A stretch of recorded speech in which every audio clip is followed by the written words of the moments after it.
शुक्रिया रजत जी। एक शपथ ग्रहण जिसकी चर्चा पाकिस्तान में सबसे ज्यादा है, एक शपथ ग्रहण जिसका काउंटडाउन पाकिस्तान के टीवी चैनल्स पर 24 घंटे चलता है। यह शपथ ग्रहण इमरान खान का नहीं है, लेकिन इस शपथ ग्रहण के बाद इमरान के जाने की उल्टी गिनती शुरू हो जाएगी। इस शपथ ग्रहण में अभी 56 दिन बचे हैं। पिछले 5 दिनों में पूरी कहानी बदल चुकी है। पाकिस्तान में जिससे सबसे ज्यादा उम्मीद थी, उसके जीतने की खुशी की जगह अब मातम मनाया जा रहा है। यह रिपोर्ट देखिए और पूरा किस्सा डिटेल में समझिए।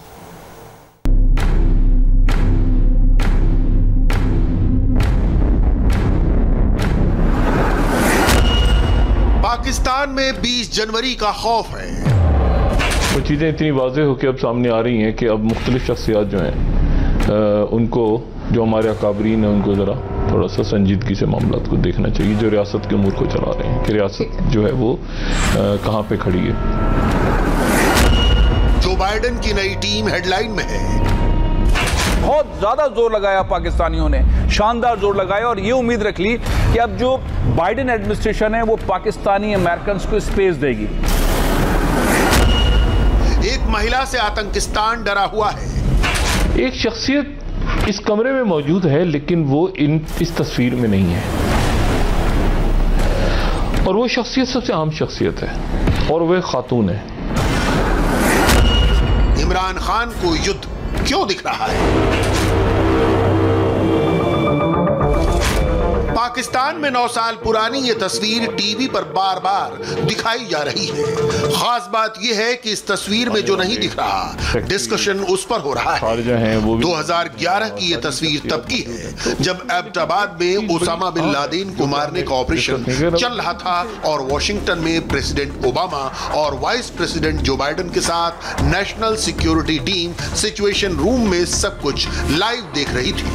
इस रूम में एक ऐसी शख्सियत भी थी जो इस तस्वीर में नहीं दिख रही है, लेकिन पाकिस्तान में उसका जिक्र प्राइम टाइम में चल रहा है।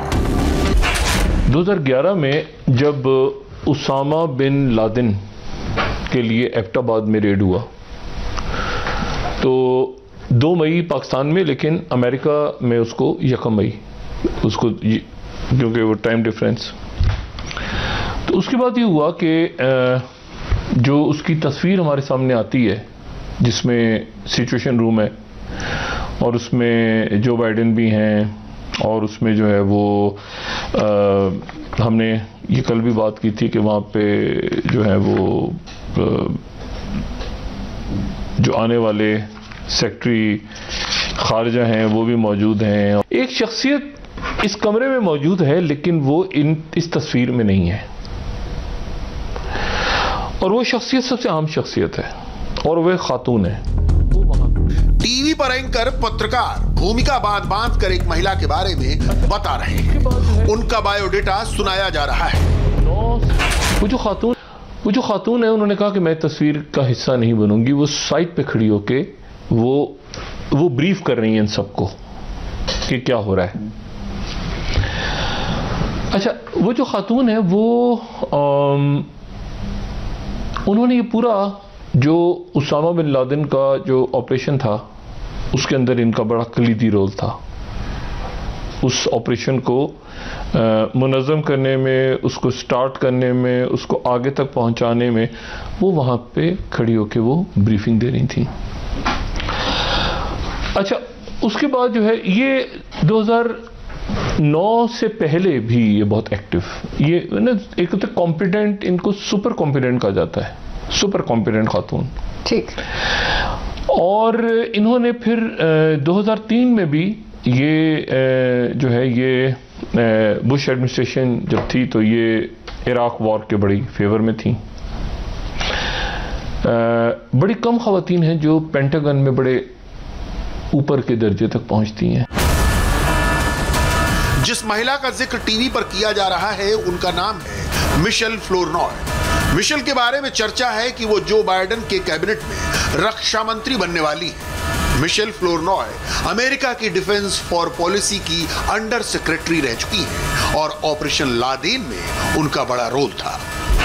मिशेल फ्लोरनॉय मिशेल फ्लोरनॉय जो हैं अभी अमेरिका की सेक्रेटरी दिफा, पेंटागन की हेड। अच्छा, नहीं अमेरिका में ये सुपर कॉम्पिटेंट, इनको ओबामा चाहते थे सेक्रेटरी आ जाएं, अगले 24 से 47 घंटों में इनकी एक्टिविटी सामने आ जाएंगी। फुल एक्टिव है ये, और इतने एक्टिव हैं, मैंने कहा ना सुपर कॉम्पिटेंट टीम है। ये जो टीम है इसको दुनिया भर के जो डिप्लोमेट्स हैं और दुनिया भर की जो मिलिट्री एस्टेब्लिशमेंट्स हैं, चूंकि माजी में सभी जानते हैं, पाकिस्तान में यकीनन लोग जानते हैं, हम लोग तो जानते हैं। मिशेल से पाकिस्तान को डर इसलिए लग रहा है क्योंकि वो एशिया मामलों की एक्सपर्ट हैं। इराक वॉर से लेकर मिडिल ईस्ट क्राइसिस तक वो पॉलिसी डिसीजन मेकिंग से जुड़ी रही हैं। मिशेल पेंटागन की उन अधिकारियों में रही हैं जो ताकत के बल पर दुश्मन को चुप कराने में यकीन रखते हैं। अफगानिस्तान, पाकिस्तान, इन दोनों देशों को लेकर मिशेल का रुख कड़ा रहा है। ये मिशेल जो है ये एक तो पाकिस्तान को में सबको जानती हैं, एक ही इंडिया में सबको जानती हैं। अच्छा, उसके बाद ये मिडिल ईस्ट इनकी टिप्स के ऊपर है, ठीक है। यानी कुछ होता है ना कि कुछ खास जगह होती हैं जो आपके यूरोप को भी जानती होंगी यकीनन, लेकिन इनके जो इंटरेस्ट है वो मिडिल ईस्ट, अफगानिस्तान, अब चाइना भी, और ये सारा, और फिर उसके बाद थिंक टैंक बनाए उन्होंने, सारा कुछ किया। लेकिन अकेली मिशेल फ्लोरनॉय नहीं है जो पाकिस्तान को खटक रही है। अमेरिका के नए राष्ट्रपति बनने जा रहे बाइडेन ने एंटनी ब्लिंकन को अपना विदेश मंत्री चुना है। ब्लिंकन भी युद्ध के पक्षधर रहे हैं और आतंकवाद को लेकर पाकिस्तान विरोधी रवैया रखते हैं। बुश का दौर और फिर बाइडेन की तरह इनकी भी कड़ी नजर है। नहीं, दुनिया पे, पूरी दुनिया पे इनकी कड़ी। मैंने आपसे कहा ना कि 3 शख्सियात, एक तो जो हमारे आ रहे हैं नए सेक्रेटरी खारजा, ठीक है, अमेरिका के सेक्रेटरी खारजा टोनी ब्लिंकन। अच्छा, टोनी ब्लिंकन जो है ना वो गिटार बड़े अच्छा बजाते हैं, गिटारिस्ट हैं।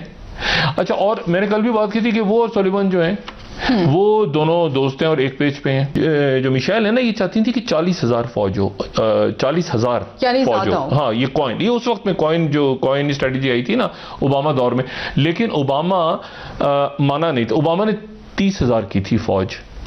तो इन्होंने और ब्लिंकन ने मिलके, ये टीम बड़ी इंटरेस्टिंग टीम है। ये 3 जो है ना, यानी सेक्रेटरी दिफा, नेशनल सिक्योरिटी एडवाइजर और सेक्रेटरी खारजा, बड़ी एक इंटरेस्टिंग टीम है। मैंने आपसे कहा ना कि ये आप समझ लें कि मुस्तकबिल का माजी है। जो बाइडेन ने अब तक जो टीम बनाई है उसमें एंटनी ब्लिंकन को विदेश मंत्री नामित किया गया है। एलेजांद्रो मायोर्कास को गृह मंत्री बनाया जाएगा। CIA की पूर्व डिप्टी डायरेक्टर एवरिल हैंस को नेशनल इंटेलिजेंस एजेंसी के निदेशक का पद दिया जाएगा। बाइडेन ने जेक सुलिवन को राष्ट्रीय सुरक्षा सलाहकार नियुक्त किया है। पाकिस्तान के नेशनल मीडिया पर बाइडेन और उनकी टीम को लेकर ऐसा डर फैलाया जा रहा है जैसे 20 जनवरी को शपथ लेते ही बाइडेन पाकिस्तान पर हमला कर देंगे। जो गवर्नमेंट बनाने वाली इस वक्त टीम बाइडेन ने बनाई है, उसके अंदर बहुत सारे लोग हैं, मुख्तलिफ सब्जेक्ट पे हैं। पाकिस्तानी पहली बार टेबल पर भी हैं, इनपुट भी दे रहे हैं, सिस्टम जारी है। लेकिन 20 रुकनी में आपको ये जो दिखा रहा हूं शीट, ये 20 इंडियंस हैं। ये बाइडेन की मेन टीम के अंदर है, जो ट्रांजिशन टीम, जो गवर्नमेंट बनाने वाली टीम है, जो सिलेक्शन के अंदर काम कर रही है, उसमें बहुत इंपॉर्टेंट महकमों के अंदर ये इंडियंस हैं और ये गवर्नमेंट बना रहे हैं। और मैंने बहुत छानने की कोशिश की, बहुत सारी उम्मीदें थी कि पाकिस्तानी इसको टेबल पर रखा जाएगा, टेबल पर होंगे, तस्वीरें खाली नहीं खिंचवा रहे होंगे बाइडेन के साथ, बल्कि गवर्नमेंट वाले रोल के अंदर होंगे। पाकिस्तान ने पहले तो खुलेआम बाइडेन का समर्थन किया था, लेकिन अब उनकी टीम को देखकर इमरान और उनकी आर्मी का हलफ सूखा जा रहा है। ट्रंप के 4 साल के कार्यकाल में अमेरिका और पाकिस्तान के रिश्ते काफी खराब हुए। ट्रंप ने सीधे तौर पर आतंकवाद को लेकर कई बार पाकिस्तान का नाम लिया। अब नए प्रेसिडेंट बाइडेन और उनकी टीम भी पाकिस्तान को डरा रही है। पाकिस्तान के लिए जो बाइडेन के आने की सूरत में क्या इम्कानात हैं, क्या खदशात? जो बाइडेन का 2-3 फैक्टर्स को आपने अपने जहन में रखना होगा। नंबर 1 ये कि जो Biden is not new to South Asia. ये सेनेट की जो कमेटी थी इनकी फॉरेन रिलेशंस की, ये उसका चेयरपर्सन रहा है। जो इंडियन न्यूक्लियर डील है उसका ये सबसे ज्यादा इंस्ट्रूमेंटल फैक्टर था जो बाइडेन। देन इसकी जो अफगान पीस प्रोसेस है उसका ना सिर्फ ये पार्ट रहा है बल्कि उसके ऊपर इसकी बहुत अच्छी ग्रिप है। तो इस वक्त जो है ना ये 50-50 सिचुएशन है। इसको देखिए, ये एक बड़ा इंपॉर्टेंट फैक्टर है जिसको हमारे यहाँ जरा अभी डिस्कस नहीं किया जा रहा। ये 50-50 पोजीशन है क्योंकि जब हम इंडिया की तरफ देखते हैं तो वो उसका एक लॉन्ग रिलेशनशिप है पहले से, और वो आप ध्यान में रखिएगा। सिर्फ अमेरिका ही नहीं, उसके दोस्त इजराइल ने भी पाकिस्तान के होश पाख्ता किए हुए हैं। इजराइल और सऊदी अरब की दोस्ती पर पाकिस्तानी टीवी चैनलों पर कैसा रोना चल रहा है वो भी देख लीजिए। पहला इस्राएली वजीर आजम सऊदी अरब की पाक सरजमीन पे पहुंच गया है, बहुत बड़ी खबर है। तो सऊदी अरब ने ऑफिशियली, मैं पहले भी ये कह चुका हूं कि ऑफिशियली सऊदी अरब ने इसराइल को, यानी वैसे तो तस्लीम कर लिया, ऑफिशियली अनाउंस नहीं किया सिर्फ। अब इसराइली वजीर आजम को अपनी सरजमीन पे उस वक्त बुलाया गया जब यरूशलेम के अंदर, वेस्ट बैंक के इलाके में, उसकी यरूशलेम जो मशरकी यरूशलेम है, वहां पे इसराइल ने हाल ही में 1257 नई यहूदी बस्तियां तामीर करने का टेंडर खोला है। यानी मुसलमानों का पत्ता बिल्कुल साफ कर रहे हैं, फलस्तीनियों को इस इलाके से उखाड़ के बाहर फेंक रहे हैं और उनसे उनकी मुकद्दस सरजमीन छीन रहे हैं। और जिस वक्त फलस्तीनियों के ऊपर जबर का ये आलम है, जुल्म का ये आलम है, उस वक्त जो अरब हुक्मरान हैं वो पूरी तरह, पूरी ताकत के साथ इसराइल के साथ, ऐसा लगता है, खड़े होते चले जा रहे हैं। इजराइल के प्रधानमंत्री बेन्यामिन नेतन्याहू सऊदी अरब के क्राउन प्रिंस मोहम्मद बिन सलमान से गुपचुप तरीके से मिलने पहुंचे थे और इसी से पाकिस्तान के पेट में दर्द हो रहा है। पाकिस्तान इजराइल को दुश्मन मानता है, लेकिन उस पर अंतर्राष्ट्रीय दबाव है कि वो इजराइल को मान्यता दे। हमारा तुर्की से अच्छे ताल्लुकात हैं, हमारे ईरान से अच्छे ताल्लुकात हैं, सऊदी अरेबिया से हैं, यूएई से हैं। हमें कोई किसी किस्म का प्रेशर नहीं था कि जी हम कि इसराइल को हम रिकग्नाइज करें। पाकिस्तान का तो मौक़िफ़ है, कायदे आज़म की 1948 में स्टेटमेंट दी हुई थी कि जब तक कि फ़लस्तीनियों को उनका हक नहीं मिलेगा, इंसाफ नहीं मिलेगा, हम उनको तस्लीम नहीं कर सकते, और उसी पे पाकिस्तान खड़ा है। वज़ीर आज़म इमरान खान साहब भी इस पर बात कर चुके हैं, लेकिन तासुर ये मिल रहा है कि शायद पाकिस्तान पर उसके कुछ दोस्त ममालिक का दबाव है कि इजराइल को तस्लीम कर लिया जाए। कि मेरे वज़ीर आज़म जनाब इमरान खान साहब ने वो बात की है जो हर पाकिस्तानी, हर मुसलमान के दिल की आवाज़ है। वो क्या है? उन्होंने कहा है कि जब तक मसला फ़लस्तीन हल नहीं होता हम अपने प्रिंसिपल स्टैंड से हटते ही नहीं है। पाकिस्तान इसराइल को तस्लीम करने का सवाल ही नहीं पैदा होता। पाकिस्तान में ऐसे लोग हैं जो ये कहते हैं कि ठीक है इजराइल को पाकिस्तान तस्लीम नहीं करता, लेकिन इजराइल को इंडिया का एक इत्तेहादी समझा जाता है, तो इंडिया का एक इत्तेहादी कम करने के लिए अगर पाकिस्तान इजराइल के साथ ताल्लुकात बेहतर कर ले तो इसमें पाकिस्तान का नुकसान नहीं, फ़ायदा है। ये उन लोगों का आर्गूमेंट है जो इजराइल के साथ ताल्लुकात के हामी हैं। इसका क्या जवाब देंगे आप? देखिए हामिद साहब, सबसे पहली बात तो ये है कि क्या पाकिस्तान इंडिया जितनी मार्केट है बड़ी, ये बात कहना कि अगर पाकिस्तान इजराइल को रिकग्नाइज कर लेगा तो इंडिया इजराइल का अलाई नहीं रहेगा या उसकी वहां पे दिलचस्पी नहीं रहेगी, ये मुनासिब नहीं है। एक एक करके पाकिस्तान की इंटरनेशनल दुश्मनी बढ़ती जा रही है। बाजवा और इमरान को समझ में नहीं आ रहा कि क्या करें।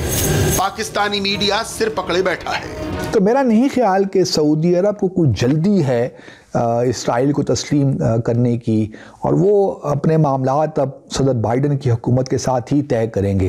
वो क्यों एक जाते हुए सदर को ओब्लाइज करें, वो सदर बाइडन से मामलात क्यों तय ना करें? बड़ा अकल नहीं मानती कि इस वक्त सऊदी अरब जो है वो इसराइल को तस्लीम करने जा रहा है। एक दो दिन से कुछ ऐसी कैंपेन चलाई गई है जहां ये कहा जा रहा है कि पाकिस्तान के ऊपर दबाव है कि वो इजराइल को तस्लीम कर ले। पहले ये कहा गया कि ये अमेरिका की तरफ से दबाव है, फॉरेन ऑफिस ने इसकी तरदीद की कि कोई दबाव नहीं है। फिर यह कहा गया कि नहीं, सऊदी अरेबिया की तरफ से दबाव है। अब सऊदी अरेबिया के साथ ताल्लुकात में कुछ थोड़ी बहुत हमें फ्रिक्शन नजर आती है। एक आर्टिकल यहां हमारे ही एक जर्नलिस्ट ने इजराइल के अखबार में छपवाया जिसके तहत कहा गया कि पाकिस्तान आर्मी की तरफ से बड़ा दबाव है हुकूमत के ऊपर कि आप इजराइल को तस्लीम करें, और हुकूमत परेशान है और ये दबाव जो है ये बिलाखिर इमरान खान को ले बैठेगा। पाकिस्तान कैसे अलग थलग पड़ता जा रहा है उसे ऐसे समझिए।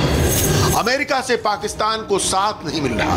इस्लामिक आतंकवाद को लेकर फ्रांस नाराज है। सऊदी अरब और यूएई इमरान सरकार से गुस्सा है। ईरान और अफगानिस्तान से भी रिश्ते खराब हैं। सिर्फ तुर्की और चीन ही पाकिस्तान के साथ है। अमेरिका में ट्रंप और बाइडेन दोनों पाकिस्तान और दक्षिण एशिया को लेकर एक ही विचार रखते हैं। ऐसे में वहां के नए निजाम से आतंकिस्तान का कुछ भला नहीं होने वाला।